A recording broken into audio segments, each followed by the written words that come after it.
Assalamualaikum warahmatullahi wabarakatuh. Alhamdulillahirabbil alamin wa bihi nasta'in ala umuri dunya waddin.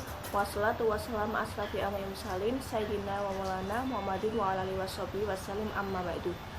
Yang pertama-tama kita panjatkan puji syukur kehadirat Allah Subhanahu wa taala yang telah melimpahkan rahmat dan rezekinya sehingga kita dapat diberi kesehatan untuk membuat tugas video ini. Yang kedua, salawat serta salam kita aturkan kepada Nabi Agung Muhammad SAW yang telah memberi kita dari zaman kegelapan hingga menuju zaman terang benderang seperti ini. Kepada Bapak dosen Ridho Riyadi, MPTI, selaku pengampu mata kuliah filsafat Islam dan teman-teman yang saya banggakan.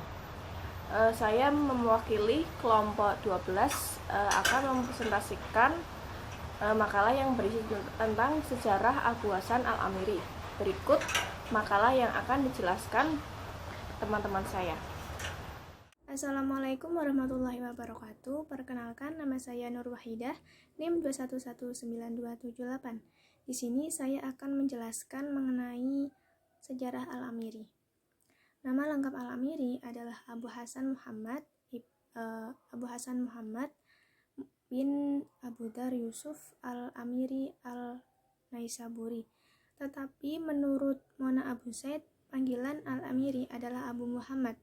Al-Amiri lahir di kota Nishapur pada awal abad ke-4 dan menghabiskan waktu hidupnya dengan kegiatan keilmuan, baik berupa mengajar, menulis, maupun mengadakan rihlah ilmiah ke kota-kota besar budaya Islam pada masanya, terutama Baghdad, Rai, dan Bukhara. Periode paling produktif dalam hidupnya adalah saat dia tinggal di Rai dan Bukhara. Dia meninggal di kota kelahirannya, yaitu pada tanggal 27 Syawal 381 Hijriah. Ayahnya adalah Abu Dar Muhammad bin Yusuf yang menjadi menteri bagi Nuh al-Hamid, yakni penguasa Khurasan dari dinasti Al-Samaniyin. Penguasa Khurasan dari dinasti Al-Samaniyin terkenal sebagai orang-orang yang mencintai ilmu dan diskusi, menghormati para ulama, mengadakan majelis-majelis diskusi di setiap malam pada bulan Ramadan, di mana para penguasa memulai diskusi dengan mengajukan masalah, lalu para ulama menjawabnya. Mereka cenderung pada mazhab Abu Hanifah. Para penguasa Samaniyin bersikap terbuka kepada para penganut ideologi yang berbeda-beda, sehingga Khurasan pada masa mereka menjadi tempat yang kondusif bagi perkembangan ilmu hadis, fikih, tafsir, dan teologi. Khurasan menurut khilafat adalah wilayah yang mampu menandingi Irak dalam hal menghasilkan banyaknya penghafal Quran, penafsir, ahli hadis, penyair, sastrawan, dan teolog. Berdasarkan keterangan dari Mona Ahmad Abu Zaid, Al-Amiri bertemu Abu Zaid Al-Bahi di kota Syamsyatiyan dan berguru kepada beliau tentang ilmu-ilmu rasional. Kemudian setelah Al-Bahi wafat, Al-Amiri pergi ke Bukhara dan selanjutnya ke wilayah Syami. Setelah itu, pada tahun 353, dia atau Al-Amiri pergi ke Rai dan tinggal di sana selama 5 tahun. Al-Bahi di kota Syamsyatiyan dan berguru kepada beliau tentang ilmu-ilmu rasional. Kemudian setelah Al-Bahi wafat, Al-Amiri pergi ke Bukhara dan selanjutnya ke wilayah Syami. Setelah itu, pada tahun 353, dia atau Al-Amiri pergi ke Rai dan tinggal di sana selama 5 tahun. Dan pada tahun 360, Al-Amiri pergi ke Baghdad, ditemani dengan Ibnu Al-Amid dan menghadiri majelis-majelis yang diselenggarakan oleh Ibnu Al-Amid. Setelah Ibnu Al-Amid wafat, Al-Amiri kembali ke Nishapur, yaitu tempat kelahirannya. Di sana beliau tinggal dan kemudian wafat pada tahun 381 Hijriah. Ya, sekian dari saya, kurang lebihnya mohon maaf. Materi selanjutnya akan disampaikan oleh pemateri kedua. Assalamualaikum warahmatullahi wabarakatuh. Saya Nita Rivita, NIM 2119362, akan menjelaskan tentang corak pemikiran Al-Amiri. Corak filosofis pada pemikiran Al-Amiri memang tidak dapat dipungkiri.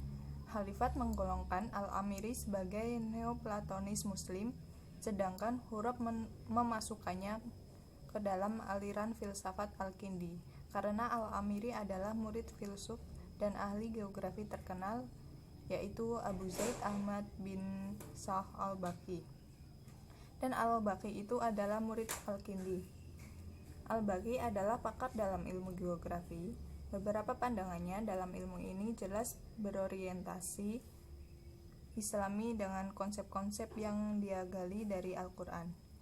Di antara murid Al-Baihaqi dalam ilmu geografi adalah Al-Muqaddas, Al-Usturhi, dan Ibnu Hawqal yang terkenal sebagai pakar-pakar geografi Muslim pada abad keempat. Al-Amiri seperti gurunya mengintegrasikan di dalam dirinya ilmu-ilmu agama yang berbasis pada wahyu dengan ilmu-ilmu filosofis yang berbasis pada akal. Dengan kata lain, dia mengintegrasikan ilmu-ilmu Arab dan Islam dengan ilmu-ilmu dari peradaban lain, terutama Yunani dan bangsa-bangsa kuno lainnya, lalu membingkai ilmu-ilmu dari peradaban lain itu dengan perspektif Islam. Assalamualaikum warahmatullahi wabarakatuh. Perkenalkan, nama saya Misbah Rizal Amri, NIM 2119062. Saya akan menjelaskan tentang karya Abu Hasan Al-Amiri. Hasil karya Abu Hasan Al-Amiri ada 6. Yang pertama yaitu Al-Ibana an Ilal Al-Diyana, yang menjelaskan tentang perbandingan hukum ekonomi dan pidana Islam dengan hukum masalah tersebut dalam agama lain. Yang kedua yaitu Al-Irsyadli Tashu Al-Itiqad, yang menjelaskan tentang syarat penafsiran Al-Quran serta perbandingan ajaran tentang kebangkitan dan alam akhirat dalam agama Majusi, Nasrani, dan Yahudi. Yang ketiga yaitu Al-Taqrir Al-Auju Al-Takdir, yang menjelaskan tentang aspek hikmah Tuhan dan dalam penciptaan dan pengaturan alam semesta. Yang keempat yaitu Al-Inayah wa Al-Diroyah, yang menjelaskan tentang tauhid dan kritik terhadap pandangan Aristoteles tentang Tuhan dan hari akhir. Yang kelima yaitu Al-Absar wa Al-Mubs, yang menjelaskan tentang ilmu optik.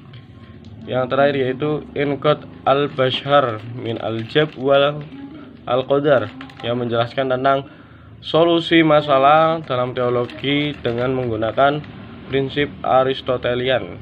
Terima kasih. Wassalamualaikum warahmatullahi wabarakatuh. Saya Lia Esa Putri Kurniawati, NIM 2119074, akan sedikit menjelaskan secara singkat tentang aktivitas dan karir Abu Hasan Al-Amiri. Yang pertama yaitu pada masanya itu Abu Hasan Al-Amiri itu melakukan pengembaraan wilayah yang jauh untuk mencari pengetahuan dan perlindungan dari beberapa penguasa. Terus di tengah pengembaraannya itu ia mengunjungi Baghdad dalam 2 kesempatan. Yang pertama yaitu mengikuti pertemuan yang tidak sengaja dengan filsuf Baghdad.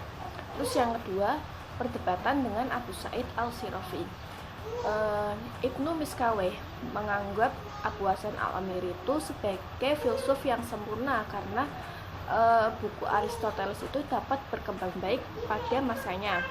Terus pada tahun 370 Hijriah, Miskawih mendapatkan informasi bahwa Abu Hasan Al-Amiri itu telah kembali ke rumahnya yaitu di Nisabur. Terus menjelang akhir masa hidupnya, Abu Hasan Al-Amiri tinggal di Bukhara. Pada tahun 375 Hijriah, dia menyelesaikan karyanya yang menghasilkan perpustakaan yang bermanfaat di Bukhara, sebagaimana yang telah dilakukan Ibnu Sina sebelumnya. Terima kasih. Wassalamualaikum warahmatullahi wabarakatuh.